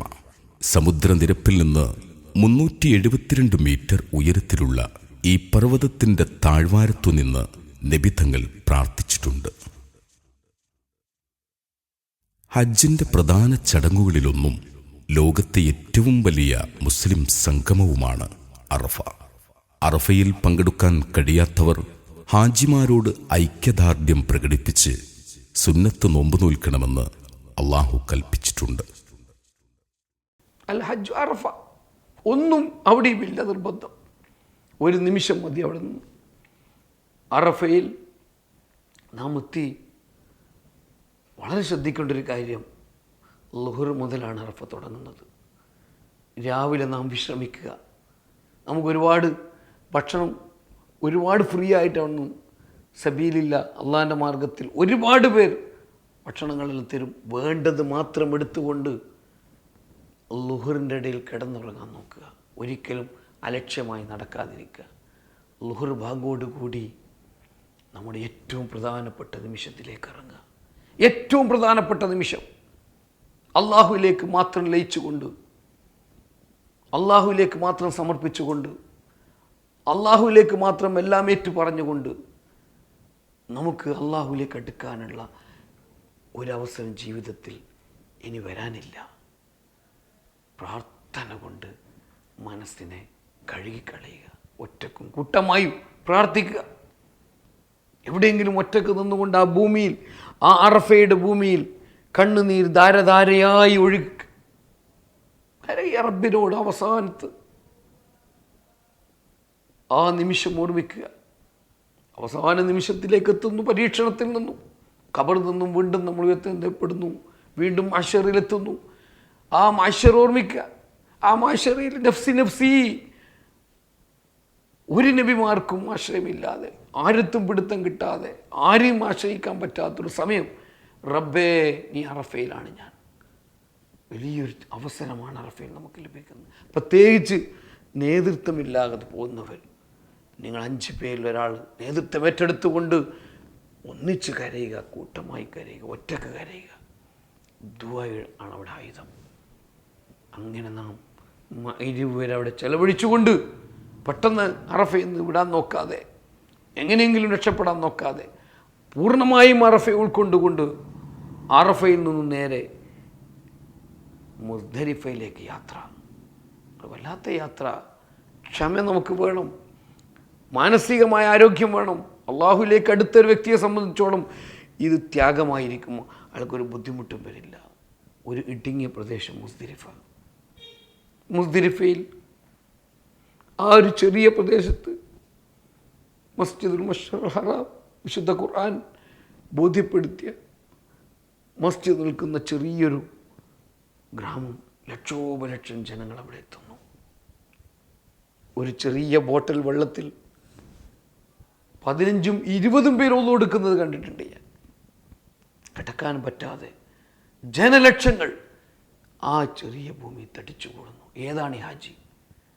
ഒരുപാട് ദിവസമായി ഇഹ്റാമിലാണ്, ശരിക്ക് കുളിച്ചിട്ടില്ല, ഭക്ഷണം കഴിച്ചിട്ടില്ല, ഒന്നുമില്ല. ഒരു ഭ്രാന്തനെ പോലെ, അല്ലെങ്കിൽ ഒരു മുഷിഞ്ഞ കോലത്തിൽ ആ ഹാജി വീണ്ടും റബ്ബിനോട് പ്രാർത്ഥിക്കുന്നു, റബ്ബേ നീ എന്നെ ഏറ്റെടുക്കണമേ. ഈ മനസ്സാണ് മുസ്ദലിഫ എന്ന് വേണ്ടത്. മഹ്ശറിലെ പരീക്ഷണം കഴിഞ്ഞ് സ്വർഗമാണോ നരകമാണോ വിധി പറയുന്ന സമയം ഏത് കയ്യിലാണ് ലഭിക്കേണ്ടത്? സിറാത്ത് മുസ്തഖീം എന്ന പാലത്തിൽ നിന്നും സ്വർഗത്തിലേക്ക് അതിവേഗമാണോ അതല്ല നരകത്തിൻ്റെ തീച്ചാലിലേക്കാണോ തീരുമാനിക്കേണ്ടത്? മുസ്ദലിഫ അർഫയുടെയും മിനായുടെയും ഇടയിൽ സ്ഥിതി ചെയ്യുന്ന മൈതാനമാണ് മുസ്ദലിഫ. 4 കിലോമീറ്റർ നീളവും 12 കിലോമീറ്ററോളം വിസ്തൃതിയുമുണ്ട് ഈ മൈതാനത്തിന്. ഭൂമിയിൽ വെച്ച് ആദ്യ മനുഷ്യൻ ആദം നബിയും ഹവ്വാ ബീവിയും സമ്മേളിച്ച സ്ഥലമായതുകൊണ്ട് അടുത്തു എന്ന അർത്ഥത്തിൽ ഇസ്ദലഫ എന്ന പദത്തിൽ നിന്നാണ് മുസ്ദലിഫ വന്നതെന്ന് പറയപ്പെടുന്നു. അള്ളാഹുവിൻ്റെ സാമീപ്യം തേടുന്ന സ്ഥലമെന്ന അർത്ഥത്തിലാണ് ഈ പേര് വന്നതെന്നും അഭിപ്രായമുണ്ട്. ആ മുസ്ദലിഫയിൽ പരീക്ഷണത്തിൻ്റെ അവസാന റിസൾട്ട് കിട്ടുന്നിടത്ത് നമുക്ക് ക്ഷമിക്കാൻ പറ്റണം. അവിടെ നമുക്ക് നമ്മുടെ മനസ്സിനോടും നമ്മുടെ ഇച്ഛയോടും പൊരുതാൻ പറ്റണം. ആ പൊരുതിക്കൊണ്ട് കടലമണിയോളമുള്ള കല്ലെടുത്ത് നാം ജംറകളിലേക്ക് തിരിക്കുന്നു, തൻ്റെ പിശാചിനെ എന്നേക്കുമാക്കി ഒഴിവാക്കാൻ. ലബ്ബൈക് അല്ലാഹുമ്മ ലബ്ബൈക് ലബ്ബൈക ലാ ശരീക ലക ലബ്ബൈക് ഇന്നൽ ഹംദ വന്നിഅമത ലക വൽ മുൽക് ലാ ശരീക ലക എന്ന് ചൊല്ലിക്കൊണ്ട് ലക്ഷോപലക്ഷം ഹാജിമാർ കല്ല് പൊറിപ്പിക്കുന്നു. അല്ലാഹു കല്ല് പൊറിപ്പിക്കുന്നു. സമ്പന്നൻ, വലിയ കോടീശ്വരൻ, ആരും അല്ലാഹുവിന്റെ അടുത്ത് വ്യത്യാസമില്ല. എല്ലാവരെ കൊണ്ടും കല്ല് പൊറുക്കിച്ചുകൊണ്ട് ജംറകൾക്ക് കല്ലെറിയാൻ അല്ലാഹു പറയുന്നത് നമ്മൾ ചെയ്യുന്നു. എന്തിനു വേണ്ടിയാണെന്ന് ഒരു ചോദ്യവുമില്ല. എന്തിന് തവാഫ് ചെയ്യണം, എന്തിന് ഒരു കൂട്ടിൽ കിടക്കണം, എന്തിന് അറഫയിൽ നിൽക്കണം? അല്ലാഹു പറഞ്ഞത് നാം ചെയ്യുന്നു. മിന ജംറ ഹറമിന്റെ വടക്ക് കിഴക്ക് ഭാഗത്ത് 7 കിലോമീറ്റർ ദൂരെയാണ് മിന സ്ഥിതി ചെയ്യുന്നത്. ബലിയറുക്കപ്പെടുന്ന മൃഗങ്ങളുടെ രക്തമൊഴുക്കപ്പെടുന്ന സ്ഥലമെന്ന അർത്ഥത്തിലാണ് മിന എന്ന പേരുപയോഗിച്ചു വരുന്നത്. ജനങ്ങൾ ഒരുമിച്ച് കൂടുന്ന സ്ഥലം എന്ന അർത്ഥത്തിലും മിന എന്ന പദം ഉപയോഗിക്കാറുണ്ട്. ഇബ്രാഹിം നബി അലൈഹിസ്സലാമിൻ്റെ പുത്രൻ ഇസ്മായിൽ നബി അലൈഹിസ്സലാമിനെ ബലിയറുക്കാൻ കൊണ്ടുവന്ന സ്ഥലവും ഇബ്ലീസിനെ കല്ലെറിഞ്ഞ സ്ഥലവും മിനയാണ്. ഹജ്ജത്തുൽ വദാഇൽ പ്രവാചകൻ നബി സല്ലല്ലാഹു അലൈഹി വസല്ലമ തങ്ങൾക്ക് സൂറത്തുൻ നസ്ർ അവതരിപ്പിക്കപ്പെട്ടതും 2 അഖബ ഉടമ്പടികൾ നടന്നതും മിനായിൽ വെച്ചായിരുന്നു. ജംറകൾ ഇബ്ലീസിനെ കല്ലെറിഞ്ഞതിൻ്റെ പ്രതീകമായാണ് ഗണിക്കപ്പെടുന്നത്. മിനയിലെ കല്ലെറിയൽ ഹജ്ജ് കർമ്മത്തിൻ്റെ അവിഭാജ്യ ഘടകമാകുന്നു. ഈ ത്യാഗോജ്ജലമായ ഒരു ഇടപെടലാണ് ഒരു ജീവനുള്ള ഹജ്ജിലേക്ക് നമ്മെ നയിക്കുന്നത്. മനസ്സുകൊണ്ട് നമുക്ക് ഒരുങ്ങാൻ പറ്റണം. ഇവിടെ എല്ലാം പ്രാർത്ഥന. ശരിക്കും അല്ലാഹുവിനോട് മനസ്സറിഞ്ഞ് പ്രാർത്ഥിക്കുക. പ്രാർത്ഥനയുടെ രഹസ്യമെന്ന് പറയുന്നത് അത് മനസ്സും അല്ലാഹുവിലേക്കുള്ള സമർപ്പണത്തിൻ്റെ ബന്ധവുമാണെന്ന് മനസ്സിലാക്കുക. വിശുദ്ധ ഹജ്ജ് കർമ്മത്തിന് ഒരുങ്ങിയ നാം ഓരോരുത്തരും വിശുദ്ധ കഅബാലയത്തിൻ്റെ വിശുദ്ധ ഹറമിൻ്റെ ചരിത്രം പരമാവധി പഠിക്കേണ്ടതുണ്ട്. പഴയ കാലഘട്ടത്തിൽ അതിന് ആവശ്യമുണ്ടായിരുന്നില്ല. കാരണം അന്ന് വിശുദ്ധ കഅബാലയമാണ് അവിടെ തലയുയർത്തി നിൽക്കുന്ന അള്ളാഹുവിൻ്റെ ബൈത്ത്. ബാക്കിയെല്ലാം ചെറിയ ചെറിയ മൺകട്ടകളുണ്ടാക്കിയ ചെറിയ ബിൽഡിങ്ങുകളായിരുന്നു. കഅബ കാണുമ്പോൾ തന്നെ എല്ലാവരും പൊട്ടിക്കരയും.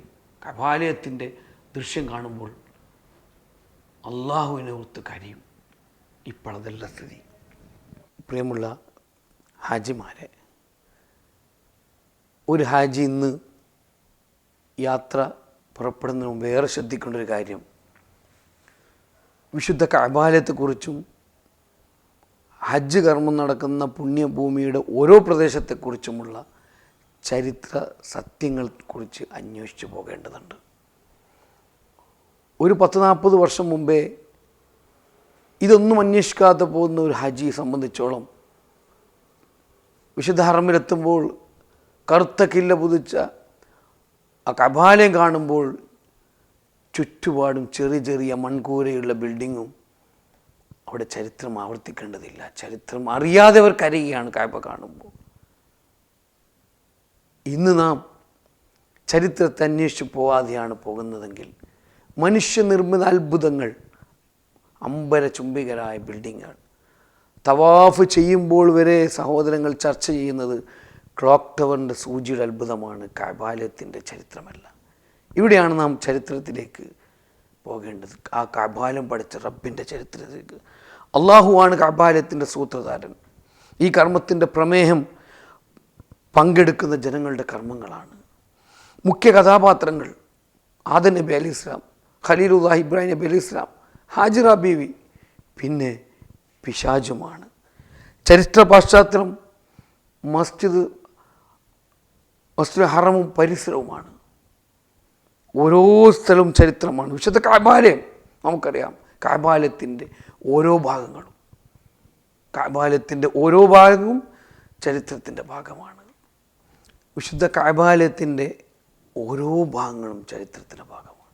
ദുആക്ക് ഉത്തരം കിട്ടുമെന്ന് റസൂൽ സല്ലല്ലാഹു അലൈഹി വസല്ലം എണ്ണിപ്പറഞ്ഞ ഭാഗങ്ങളാണ്. ഹജറുൽ അസ്വദ്, സ്വർഗത്തിലെ കല്ല്, അതേപോലെ തന്നെ കഅബയുടെ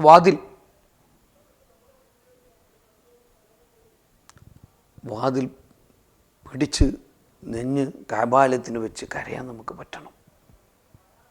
ഒരു അടിമയുടെ വേദനിക്കുന്ന പ്രാർത്ഥന ഇവിടെ ഉണ്ടാവണം. അതേപോലെ സ്വർണ്ണപ്പാത്തിയുടെ താഴെ ഹിജ്ർ ഇസ്മായിൽ, ഷദിർവാൻ, മുൽത്തസം, വളരെ പ്രധാനപ്പെട്ടൊരു ഭാഗം. വിശുദ്ധ കഅബാലയത്തിൻ്റെ വാതിലിൻ്റെയും ഹജറുൽ അസ്വദിൻ്റെ ഇടയിൽ മുൽത്തസം. ഒരുപാട് മഹാന്മാരായ പണ്ഡിതന്മാർ ദുആക്ക് ഉത്തരമുണ്ട് എന്ന് കൃത്യമായി വിലയിരുത്തിയൊരു ഭാഗം. അതേപോലെ മഖാം ഇബ്രാഹിം, ഫീഹി ആയാത്തും ബയ്യിനാത്തും മഖാം ഇബ്രാഹിം, അള്ളാഹു ദൃഷ്ടാന്തമായി വെച്ച ഇബ്രാഹിം നബി അലൈഹി സ്വലാമിൻ്റെ കാൽപാദം. അതുപോലെ ഓരോ ഹജറുൽ അസ്വദിൻ്റെ ഓരോ മൂലകളും ചരിത്രമാണ്. യമനി മൂല, ഇറാഖി മൂല, ഷാമി മൂല, കഅബയുടെ കവറിന് വരെ ചരിത്രം പറയാനുണ്ട്. ഇങ്ങനെ കഅബാലയത്തിൻ്റെ ചരിത്രം നമ്മൾ പഠിക്കുന്നു. മസ്ഹ, അറഫ, അതേപോലെ മഷ്ഹർ, മിന, ഇങ്ങനെ നമ്മൾ ചരിത്രാന്വേഷകനായി പോവുക. വിശുദ്ധ കഅബാലയത്തിൻ്റെ ആദം നബി അലൈഹി ഇസ്ലാം മുതൽ റസൂൽ സല്ലല്ലാഹു അലൈഹി വസല്ലം വരെയുള്ള 1.25 ലക്ഷത്തോളം അംബിയാ മുർസലീങ്ങളുടെ ചരിത്രം, അവിടെ നിങ്ങോട്ടുള്ള സഹാബത്തിൻ്റെ ചരിത്രം, അവിടെ നിന്നിട്ടുള്ള ഓരോ അബ്ബാസിയ കാലഘട്ടം, ഉസ്മാനിയ കാലഘട്ടം, ഇങ്ങനെ ഓരോ കാലഘട്ടത്തിൻ്റെ സഹാബത്തിൻ്റെ ചരിത്രം, അവിടുന്ന് തുർക്കികളുടെ കയ്യിൽ നിന്നും സൗദി ഭരണകൂടം ഏറ്റെടുക്കുന്നത് വരെ നമുക്ക് പഠിക്കാൻ പറ്റിയാൽ ആ ചരിത്രമാണ് നമ്മെ ജീവനുള്ളൊരു ഹജ്ജ് ചെയ്യാൻ പ്രചോദിപ്പിക്കുക. അള്ളാഹു തൗഫീഖ് നൽകുമാറാകട്ടെ. അള്ളാഹുവിലേക്ക് പ്രാർത്ഥനയിലേക്ക് ലയിക്കുന്ന ഓരോ ഹാജിമാരും ശ്രദ്ധിക്കേണ്ടത് അള്ളാഹുവിനോട് എന്ത് ചോദിക്കണമെന്ന് ആദ്യം തീരുമാനിക്കുക. യാത്രയിൽ നമ്മുടെ ഫിക്ർ തേച്ചും വരേണ്ടത്, റബ്ബേ ഞാൻ എന്ത് ചോദിക്കണം, എവിടുന്ന് തുടങ്ങണം. അമീറന്മാർ ദുആ ചെയ്യുമ്പോൾ ആമീൻ പറയുന്നതിനപ്പുറം നമുക്കും അള്ളാഹുവിനോട് ചോദിക്കാനുള്ളത് കൃത്യമായി മനസ്സിലാക്കിക്കൊണ്ട് ദുആ ചെയ്യുക.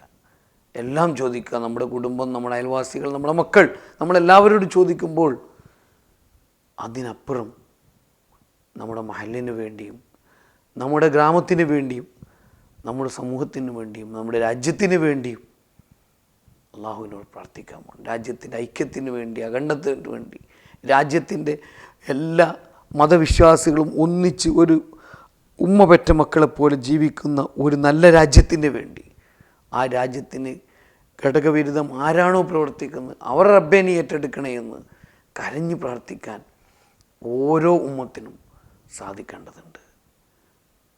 ദുആ മാത്രമാണ് നമുക്കവിടെ നമ്മുടെ കൂടെയുള്ളത്. പ്രത്യേകിച്ച് നമ്മെ ആരെങ്കിലും ബുദ്ധിമുട്ടിച്ചിട്ടുണ്ടെങ്കിൽ, വിഷമിപ്പിച്ചവരുണ്ടെങ്കിൽ, റബ്ബേ അവരെ നീ വിഷമിപ്പിക്കണമെന്നല്ല ദുആ ചെയ്യേണ്ടത്. റബ്ബേ അവർക്ക് നീ പുറത്തു കൊടുക്കണമേ, അവർ അറിയാതെ ചെയ്തു പോയതാകും എന്ന് അവർക്ക് വേണ്ടി ദുആ ചെയ്യുമ്പോൾ അവരെ ബുദ്ധിമുട്ടിക്കാനല്ല പ്രാർത്ഥന, അവരെ നന്നാക്കിയെടുക്കാനാണ്. അപ്പോഴാണ് അള്ളാഹു നമ്മെ ഏറ്റെടുക്കുക. പലപ്പോഴും നാം ഈ യാത്രയിൽ പല സമയത്തും പലരുടെയും ദുആ കാണും. കരഞ്ഞ് കരഞ്ഞ് കരഞ്ഞ് ഭൂമിയോളം കരഞ്ഞ് ദുആ ചെയ്യും. കണ്ണുനീരിട്ടാത്തൊരു ദുആ നമ്മളുണ്ടാവരുത് സഹോദരങ്ങളെ. മനസ്സറിഞ്ഞ് ദ്വാരക്കണം, മനസ്സുകൊണ്ട് ദുആ ഏറ്റെടുക്കണം.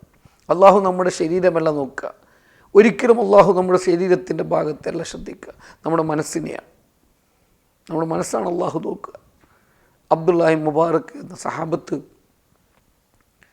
വിശുദ്ധ കഅബാലയത്തിൽ ഹജ്ജിന് വന്നപ്പോൾ കണ്ട ഒരു സ്വപ്നം.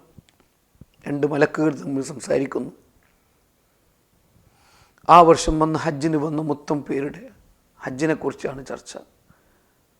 ആ ഹജ്ജിൽ ആ മലക്ക് സംസാരിക്കുന്നത് ഒരു വ്യക്തിയുടെ ഹജ്ജിനെ കുറിച്ചായിരുന്നു. ആ വ്യക്തിയുടെ ഹജ്ജാണ് നമ്പർ 1 ഹജ്ജ്, അള്ളാഹു കബൂലാക്കിയ ഹജ്ജ്. ആ ഹജ്ജിൻ്റെ പവർ കൊണ്ട് മുഴുവൻ ഹജ്ജും അള്ളാഹു കബൂൽ ചെയ്തു. ഏതായിരുന്ന വ്യക്തി? അബ്ദുല്ലാഹി മുബാറക്ക് എന്ന സഹാബത്ത് ആ വ്യക്തിയെക്കുറിച്ച് മനസ്സിലാക്കി. അങ്ങ് ആയിരക്കണക്കിന് കിലോമീറ്റർ ദൂരെയുള്ള ദമസ്കസിലൊരു വ്യക്തിയായിരുന്നു അത് ആകാംക്ഷയായി. ആ വ്യക്തിയെ കാണണം, ആളെ കണ്ടെത്തണം. സഹാബത്ത് ആയിരക്കണക്കിന് കിലോമീറ്റർ താണ്ടി ആ വ്യക്തിയെ കണ്ടെത്തി. അത്ഭുതപ്പെട്ടു പോയി. ഒരു സഹാബത്തായിരുന്നില്ല, ഒരു വലിയായിരുന്നില്ല, ഒരു ആലിമായിരുന്നില്ല, സാധാരണക്കാരനായ ഒരു സാധാരണ മനുഷ്യൻ. റബ്ബേ, ഇതെന്താണ് ഇയാളുടെ ദുആയുടെ പ്രത്യേകത? അബ്ദുല്ലാഹി മുബാറക്ക് സഹാബത്തിന് ആകാംക്ഷയായി. ഇദ്ദേഹത്തോട് ചോദിച്ചു, നിങ്ങളെങ്ങനെയാണ് ഹജ്ജ് ചെയ്തത്? എൻ്റെ ഹജ്ജോ? അതെ, നിങ്ങൾ ഹജ്ജാണ് അള്ളാഹു ആദ്യം സ്വീകരിച്ച ഹജ്ജ്. നിങ്ങളെങ്ങനെ ഹജ്ജ് ചെയ്തു സഹോദര? അവിടെയാണ് ഞാൻ നിങ്ങൾ മനസ്സിലാക്കേണ്ടത് ആ സഹോദരൻ്റെ ഹജ്ജ്, ആ സഹോദരൻ്റെ ഹജ്ജിൻ്റെ കാഠിന്യം. അദ്ദേഹം ഹജ്ജിനൊരുങ്ങി ഒരു ചെരുപ്പ് തുന്നുകാരനായ സഹോദരനായിരുന്നു അദ്ദേഹം. ഹജ്ജിനൊരുങ്ങി ഒരുപാട് വർഷം അധ്വാനിച്ചുണ്ടാക്കിയ തുച്ഛം സമ്പത്ത് സ്വരൂപിച്ചുകൊണ്ട് ഹജ്ജിന് പുറപ്പെടാൻ പോയപ്പോൾ ഭാര്യ മാംസം കഴിക്കണമെന്ന് ആഗ്രഹിച്ചു. ഭാര്യയ്ക്ക് ഒരു കഷ്ണം മാംസം കൊടുക്കാൻ അന്ന് വേട്ടയാടി പിടിച്ച് ചുട്ട് കഴിക്കേണ്ട കാലത്ത് അതിന് സമയമില്ലാത്തതിനാൽ തൊട്ടടുത്ത് അടുത്ത് തന്നെ മാംസത്തിൻ്റെ വാസന കേട്ട് അങ്ങോട്ട് പോയതായിരുന്നു. ഒരു സഹോദരി മാംസം ചുടുകയായിരുന്നു. കുറച്ച് മാംസം ചോദിച്ചു. ആ സഹോദരി മിണ്ടിയില്ല. വീണ്ടും ചോദിച്ചു, ഞാൻ ഹജ്ജിന് പുറപ്പെടുന്നയാളാണ്, എൻ്റെ ഭാര്യയുടെ ആഗ്രഹമാണ്, ഒരു കഷ്ണം മതി എന്ന് പറഞ്ഞു. അപ്പോൾ ആ സഹോദരി പറഞ്ഞു, സഹോദര, നിങ്ങൾ ഹജ്ജിന് പുറപ്പെടുന്ന ആളാണെങ്കിൽ ഈ മാംസം നിങ്ങൾക്ക് ഹറാമാണ്. അതെന്താണ് എനിക്ക് ഹറാം?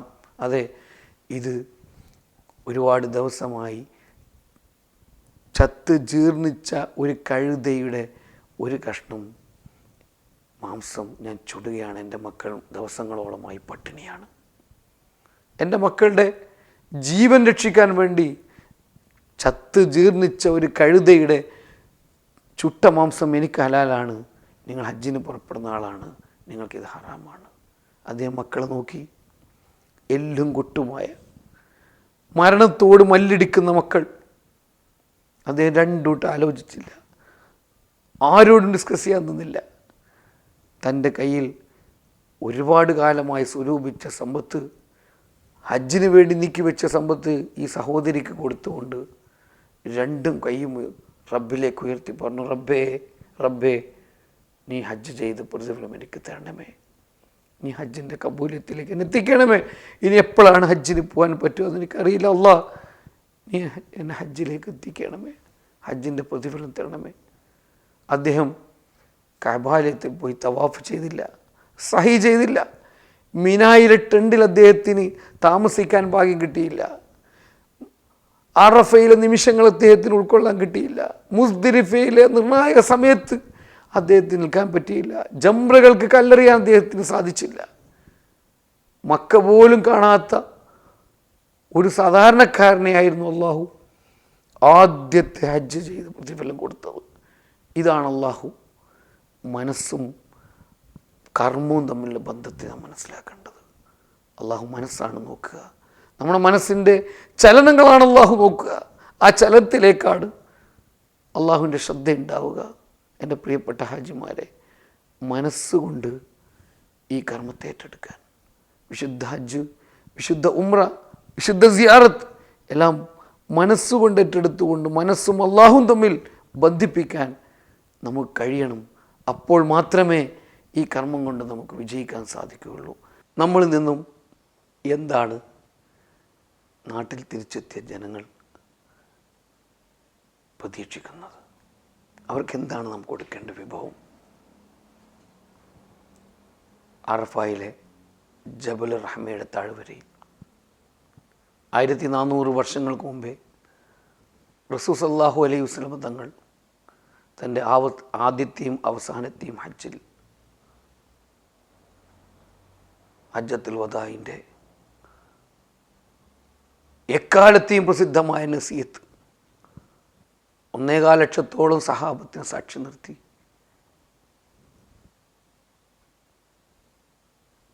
ഇങ്ങനെ പറയുകയുണ്ടായി: ജനങ്ങളെ ശ്രദ്ധിക്കുക, ഈ വർഷത്തിന് ശേഷം നിങ്ങളോടൊപ്പം മറ്റൊരിക്കൽ കൂടി ഒത്തുചേരുമെന്ന് എനിക്ക് തീർച്ചയില്ല.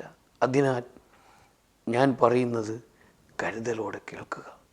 എൻ്റെ വാക്കുകൾ ഇന്നിവിടെ സമ്മേളിക്കാൻ കഴിയാത്തവർക്ക് എത്തിച്ചു കൊടുക്കുകയും ചെയ്യുക. പ്രിയപ്പെട്ട ഹാജിമാരെ, അതുകൊണ്ട് റസൂൽ സല്ലല്ലാഹു അലൈഹി വസല്ലമ നമ്മോട് ഹജ്ജത്തുൽ വദാഇൻ്റെ അവസാനത്തെ സന്ദേശം, നാം ഉൾക്കൊള്ളേണ്ട സന്ദേശം, ആ സന്ദേശത്തെ നമ്മുടെ ജീവിതത്തിൽ പകർത്താൻ, ആ സന്ദേശത്തെ സമൂഹത്തിലേക്ക് എത്തിക്കാൻ, അത് പ്രസംഗിച്ചിട്ടല്ല, അത് കാര്യങ്ങൾ ബോധ്യപ്പെടുത്തിയിട്ടല്ല, നമ്മുടെ ജീവിതം കൊണ്ട് നമുക്ക് സമർപ്പിക്കാൻ പറ്റണം. അവിടെയാണ് മഖബൂലായ ഒരു ഹജ്ജ് ജനങ്ങളിലേക്ക് എത്തുന്ന അലാമത്ത്. ഒരാളുടെ ഹജ്ജ് സ്വീകരിച്ചോ ഇല്ലയോ എന്ന് ഹജ്ജിന് ശേഷം അദ്ദേഹത്തിൻ്റെ ജീവിതം വ്യക്തമാക്കുമെന്ന് ഹബീബ് പറഞ്ഞിട്ടുണ്ടെങ്കിൽ, ഈ സന്ദേശം ഉൾക്കൊണ്ട് വന്നയാളുടെ ജീവിതമാണ് കബൂലിയത്ത്. ആ ഹജ്ജത്തുൽ വദാഇൻ്റെ സന്ദേശം ഉൾക്കൊണ്ടുകൊണ്ട് ഒരു ഉത്തമ മുഅ്മിനായി ജീവിതകാലം മുഴുവൻ എല്ലാവരുടെയും സ്നേഹസമ്പാദ്യത്തോടു കൂടി നല്ല സ്വഭാവത്തിനുടമയായി നല്ലൊരു മുത്തക്കിയായി ജീവിക്കാൻ അള്ളാഹു നമുക്ക് തൗഫീഖ് നൽകുമാറാകട്ടെ. ആമീൻ ആമീൻ ആമീൻ യാ റബ്ബൽ ആലമീൻ. ഒരു ഹാജിയെ സംബന്ധിച്ചോളം ഏറ്റവും പ്രധാനപ്പെട്ട ഒരു സൗഭാഗ്യമെന്ന് പറയുന്നത് വിശുദ്ധ മക്കായിലെയും മദീനയിലെയും ചരിത്ര സ്ഥലങ്ങൾ സന്ദർശിക്കാൻ പറ്റുമെന്നുള്ള.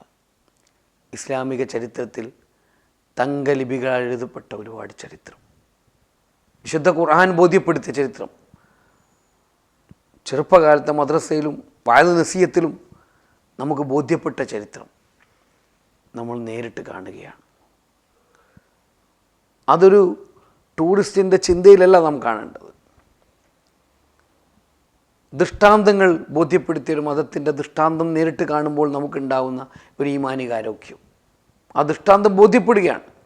ലോകത്തിൻ്റെ നാനാഭാഗത്തും വിശുദ്ധ ഖുർആൻ നമ്മെ ബോധ്യപ്പെടുത്തിയ ചരിത്രമുണ്ടെന്ന് നമുക്കറിയാം. അതിൽ ഭൂരിഭാഗം കിടക്കുന്ന മക്കയിലും മദീനയിലുമാണ്. ഫിർഔൻ്റെ ജഡം വരെ നമുക്കിന്ന് ബോധ്യപ്പെട്ട് കഴിഞ്ഞു ഈജിപ്തിൽ. ഞാൻ പറഞ്ഞു വരുന്നത് മക്കയിൽ റസൂൽ സല്ലല്ലാഹു അലൈഹി വസല്ലം ജനിച്ച സ്ഥലം, അതേപോലെ ജബൽ അബി ഖുബൈസ്, അതേപോലെ ജന്നത്ത് മുഅല്ല, റസൂൽ സല്ലല്ലാഹു അലൈഹി വസല്ലമയുടെ പ്രിയപ്പെട്ട പത്നി ഖദീജ ബീവി, കേരള മുസ്ലിം ഉമ്മത്തിൻ്റെ കണ്ണിലുണ്ണിയായ സയ്യിദ് അബ്ദുറഹ്മാൻ ബാഫഖി തങ്ങൾ, ഇങ്ങനെ പ്രധാനികൾ അന്ത്യവിഷമങ്ങളൊന്ന് ജന്നത്ത് മുഅല്ല. ജബൽ നൂർ, ജബൽ നൂറിൻ്റെ മുകളിൽ വിശുദ്ധ ഖുർആൻ ഇറങ്ങിയ ഹീറാ ഗുഹ, ജബൽ സൗർ, റസൂൽ സല്ലല്ലാഹു അലൈഹി വസല്ലമയും അബൂബക്കർ സിദ്ദീഖ് തങ്ങളും ഒളിച്ചിരുന്ന ഗുഹ. ഇങ്ങനെ ഒരുപാട് ചരിത്ര സ്ഥലങ്ങൾ നമുക്ക് സന്ദർശിക്കാൻ പറ്റുന്നു.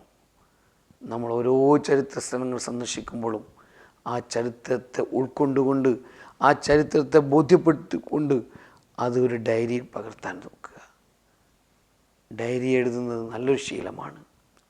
ഓരോ കാര്യങ്ങളും എഴുതി വെക്കുക. അതെത്ര വർഷം കഴിഞ്ഞാലും ആ ഡയറി ഇങ്ങനെ മറിച്ചു പോകുമ്പോൾ ഇന്നലകളിൽ അനുഭവമായി നമുക്ക് തോന്നും. അതേപോലെ പ്രിയപ്പെട്ട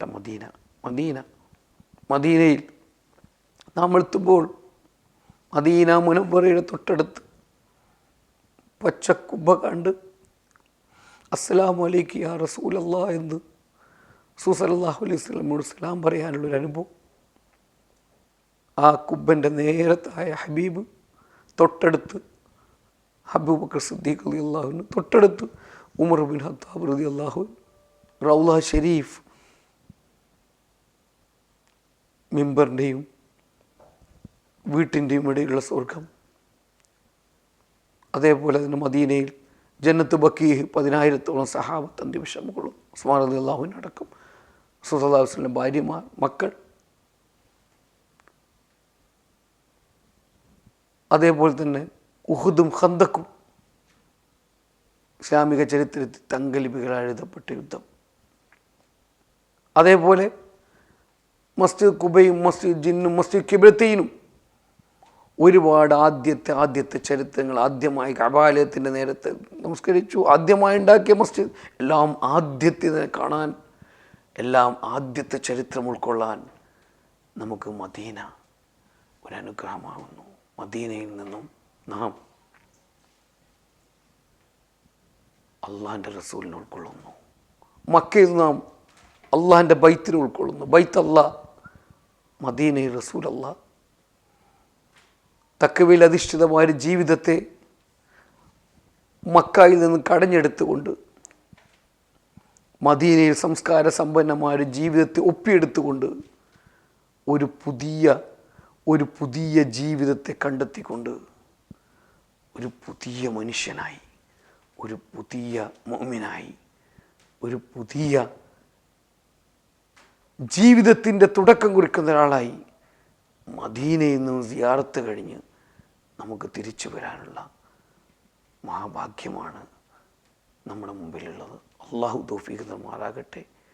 അങ്ങനെ നമുക്ക് തിരിച്ചു വരാൻ അള്ളാഹു നമ്മെ അനുഗ്രഹിക്കുമാറാകട്ടെ എന്ന് മാത്രം പ്രാർത്ഥിക്കുന്നു.